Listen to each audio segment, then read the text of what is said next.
Good morning, West Ham fans. Welcome to the West Ham Voice. Thank you for joining me.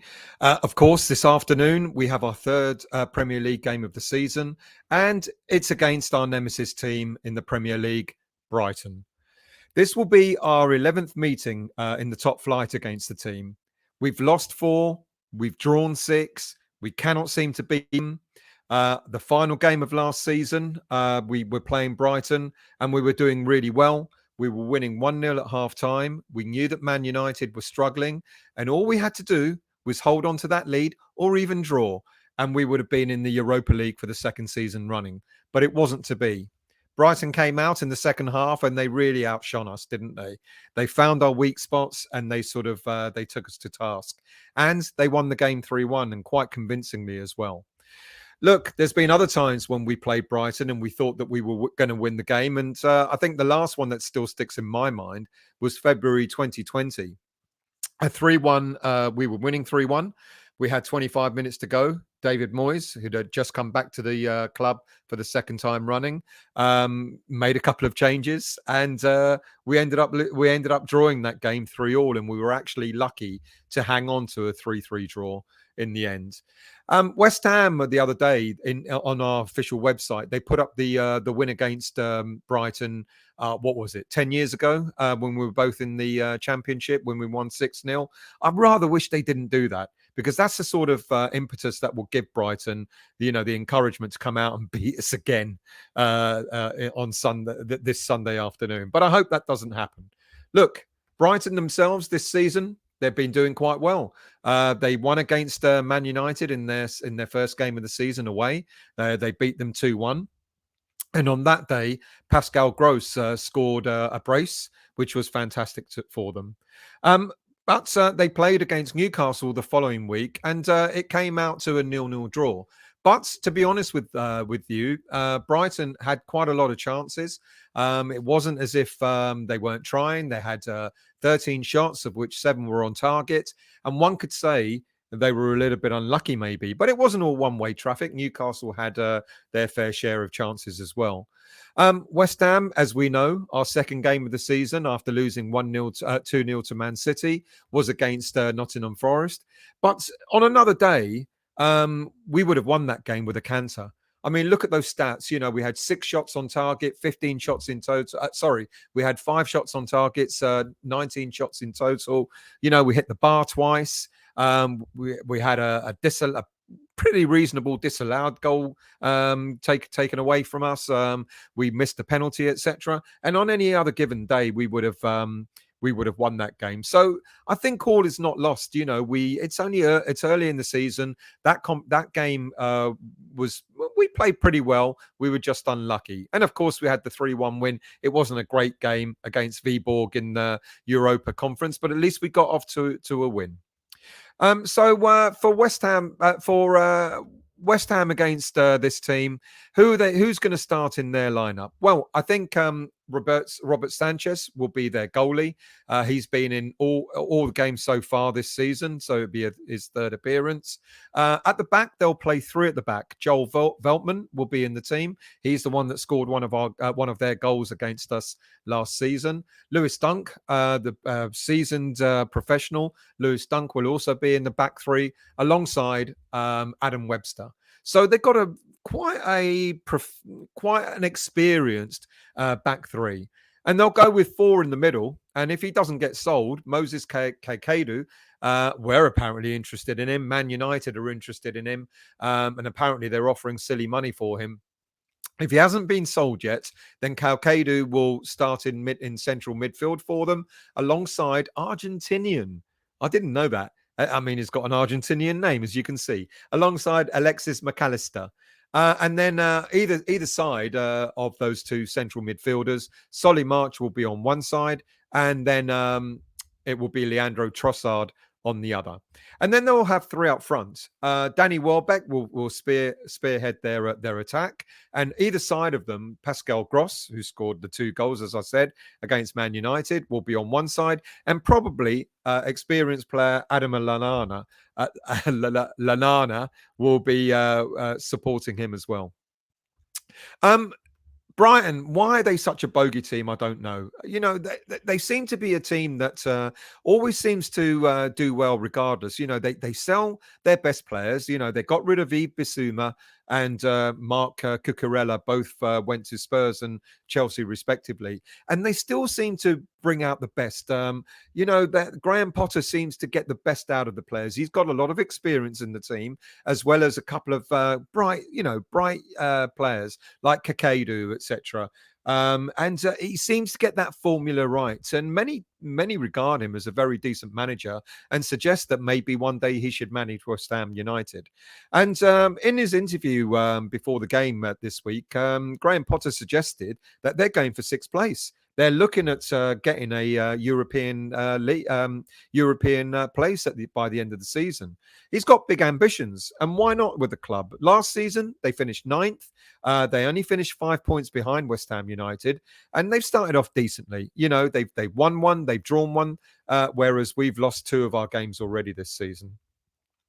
And I think, I think what it is about Graham Potter's teams is that he studies what we do, and he'll change it. He made changes at halftime at the end of in the last game of the season, and they worked for him. 1-0 down, he made changes, positive changes, and they went at us. They brought Malpay on and other attacking players in order to sort of try and nullify our going forward, and.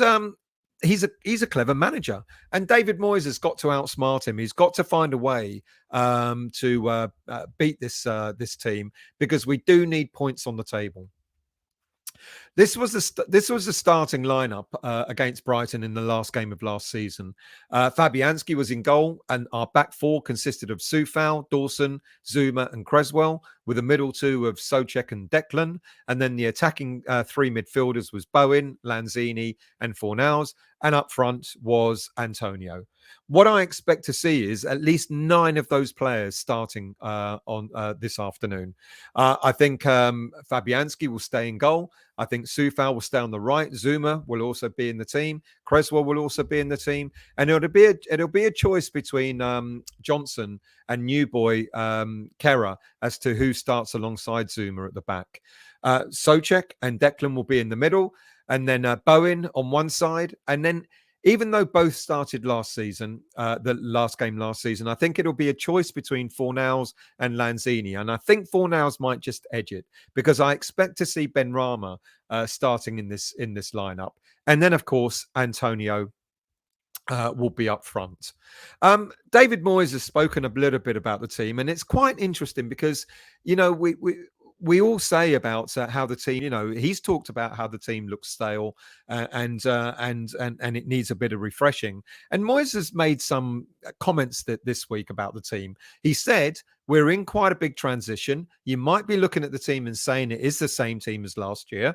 Well, yes, it is. But we're in a period when we're trying to introduce 1 or 2 new ones. Trying to introduce 1 or 2 new ones when we kind of have 1 or 2 new players already. So why is David Moyes not sort of like aiming to sort of put those players in the game already, rather than waiting? And I don't know what he's waiting for. He went on to say, so we've got to look at that as well as in the team and changing the team and decide when the changeover time is. We've got a little bit of that going on, but we've got to try and keep it going and keep hanging in while we're maybe not quite ready. I'm not sure what we're not quite ready about, to be quite honest with you. He's got new players. We bought 6 players in. Okay, one of them is injured, but 6 new players in. He can change it up now. Cornet has played in the Premier League last season for Burnley, so he's not a new boy. He's not got to acclimatise to anything. He knows what the Premier League is all about. Okay, Flynn Downs is maybe a player that you might put on the bench, but Areola. I know Fabianski did rather well last weekend, but Areola, he's an experienced player. He can freshen it up as well. And then you've got Kera, who I think Moyes may have absolutely no choice but to start Kera because it's either going to be him or Johnson. So he can freshen it up there as well. And then we're all looking at the front line and thinking, well, what about Scamacca? What about Cornet? What about having these players in? Scamacca got off off the mark last week, playing against Viborg. He scored a goal, and he looked quite bright. He looked quite sprightly. And when Moyes is talking about, got to keep it going, we've got, a little bit going on. What's he talking about? Is he just talking about, I just need a different 11 and that's it. And I'm going to use them until they sort of like fatigued, etc., like he did last season. I can understand last season, he probably had not much choice. He looked at the bench and he thought, like last season against Brighton, he brought on Yarmolenko, he brought on Noble, and he brought on Johnson. And, all right, all fair respect to Yarmolenko and Noble and Johnson. Johnson is a first team player now. And but Yarmolenko, Noble, were they going to make that much of a difference? Probably not. Whereas this time round, he's got those options. He can actually start Cornet if he wanted to. For me, if I was going to put a team out, for me, the team for me would be I would put Cornet and Benrahma and Bowen up front alongside Scamacca. Mix it up, freshen it up. You said it's stale, freshen it up. And then Kerr, not that Johnson has done much wrong. Johnson has been called upon to do various roles in the team. And so far, he's done pretty decent. Centre back, maybe not. So put Kerr in as well. That'll freshen it up, won't it? I know Moyes is talking about the likes of Souček maybe when he talks about freshening it up. And but what about Antonio? He had quite a bad run last season, but it's quite likely, or not quite likely, it's almost nailed on that Antonio will start against Brighton this afternoon. And I think when Moyes is talking about making comments like he did, let me go back to those, sort of like we're in quite a big transition. Yes, we are. Fair enough. A lot of players have left because of end of contracts, etc. We've got other players that are coming near the end of their contracts at the end of this season. So we've got to think ahead as well. We've got aging players and so on. So yeah, we are in a transition. We might be looking at the team and saying it's the same. Yes, but I've said Moyes has now got options. He doesn't have to play the same players. He can take a chance. There's no reason why he can't take a chance on Cornet. There's no reason why he can't take a chance on Scamacca up front. But we're in a period where we're trying to introduce one or two new ones. Trying to introduce. They're there. Other teams do it. Other teams buy players and they put them in almost straight away. Why can't Moyes do that? Does he have an obligation to the 11 that he was picking mostly last season, or what? Or does he think it's going to be too much of a change? Other teams manage it. Other teams manage to bring their new players in. And then he goes, so we've got to look at that as well and decide when the changeover. It feels to me that Moyes is talking about just having 11 players and then forgetting the rest and then only using them when he really needs to. And I don't understand. I really don't understand his approach. This is my team. This is the team that I'd like to put out. I'd like to see some change. I'd like to see some freshening up. But unfortunately, I think this is what Moyes will do. The only choices that I think Moyes has got this afternoon is whether he plays Johnson or Kerr at the back, and whether he picks Fornals or Lanzini in attacking midfield. I think Benrahma, after his progress this season, in the couple of games that he's played, I think he's shown immense progress, and I think Benrahma should start and will start. He will play Antonio.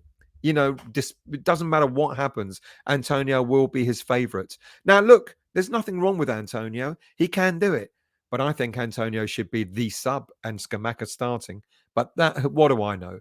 And maybe Soufal is another player that's maybe a little bit stale at the moment. And like I said earlier, Souček might be another. Soufal, I can see why Kerr has been brought in, because not only can Kerr play at centre-back, he can also play at right-back as well. So it's going to be interesting to see when we have new players coming in or players coming back from injury, like Craig Dawson and Zuma and Ogbonna. I think you might start seeing Kerr playing at right back. So what do I think is going to happen against Brighton on Sunday afternoon? I think we're going to be a little bit cautious. I think Moyes is going to be a little bit worried that we haven't had any points on the board yet and we haven't scored any goals either. So I hope he doesn't give Brighton too much favour and let them play their game. I think we've got to take it to them. I think we've got to take it to Brighton, and I think we've got to show what we're capable of. And we did that, even though the result didn't go for us against Forest last weekend. Like I said, we created chances. Ben Rama was really good. He was our best player on the pitch, and give him the opportunity to sort of run a little bit free and put him in the middle and put Cornet on the other to the left of him and Bowen to the right. And I think we'll be able to cause a lot of problems for Brighton. To be quite honest with you, we can't give them too much respect. We can't allow the last 10 games that we've played against them in the Premier League to sort of dictate what we do. We've got to take it to them. We've got to take the game to them. I think they're going to cause us problems. I think some of their players, like Pascal Gross, for example, I think he's going to be a player that we've got to watch out for. Like I said, he's already scored 2 goals for them this. There are only 2 goals for them this season, both against Man United. But he's a dangerous player, and we can't deny that Welbeck, despite his age, and Lallana, despite his age as well, will cause problems for us. Welbeck has scored goals against us, and he seems to enjoy scoring goals against us. And Lallana, even for his age, Adam Lallana, at the age of 34, can definitely cause us problems. But I think the other player that we've got to look out for, to be honest with you, is Leandro Trossard. I think he's a dangerous player. He'll play out wide, and I think he may cause us problems on probably on our right side of defence, on the left side. So Soufal has got to be careful. He's got to sort of be on his game against Trossard this afternoon. Look, Brighton are beatable. I think they're a very good team. I think they're a very compact team. I think they play their game. They're not afraid of playing their game. They take it to us. But I think West Ham United have also got to do the same thing. We can't be cautious in this game. If we give them half an inch, I think if they score, I think it might be a difficult afternoon for us. I'm going to be confident. I think we are going to win this game. I think we are going to finally break our duck in the Premier League against Brighton, and I'm going to go for a 3-1 win. I think they'll score, but I think we will take the game to them. I think Ben Rama would have a good game. I'm hoping that if Cornet doesn't start, at least he comes on, and I want to see Scamacca as well and getting those crosses in. Cornet and Scamacca, the way they played against Viborg on Thursday, were fantastic. You get that ball in, you whip that ball in, and Scamacca will get on the end of it. Fantastic goal for him. Okay, Viborg are not the same level as Brighton. I understand that, and that's fair enough. But there's no reason why we can't take the game to Brighton. We've got to respect them, absolutely, but not too much respect. So my prediction, I think we've got to watch out for the likes of Pascal Gross. I think we've got to watch out for Welbeck, because he can hurt our defense as well. They're going to be tough in the middle. It's going to be quite competitive in the middle with McAllister and Caicedo in the middle. So we've got to compete. Declan's got to be on the game, and Souček has got to turn up as well. Many people are suggesting why not play Flynn Downs rather than Souček alongside Declan. That might be a call later in the game, depending on how it goes. We've got to win that midfield battle, because I think Brighton could sort of, their formation that they play, the 3-4-3, it means they'll have a lot more players going forward. And when they're defending, they'll defend in blocks. So we've got to watch out for that as well. Can we win the game? Yes, we can. Should we take it to them? I think we should. I think we should be on the front foot and put them under pressure from the off. Look, I'll be at the game. I'll do a review. I'll do the review in the West Ham Weekly on Monday night. But for me, I'm going to go for a 3-1 win. I think, who do I think is going to score? I think Scamacca will come on and score. I actually think, we can, if we get the ball to Antonio, I think he'll score. But I think it'll be more likely Bowen, Benrahma, and Scamacca to get our 3 goals. So, come on, you Irons. We've got to get 3 points. Let's not start falling away here. I know it's quite early in the season, but we don't want a 3rd defeat in a row. So good luck to the boys. If you're going to the game, enjoy it. And we'll see you on Monday night for the West Ham Weekly. If you're new to the channel, do subscribe and hit the like button and the bell notification to let you know when I'm next on. Thank you for watching, and we'll see you soon.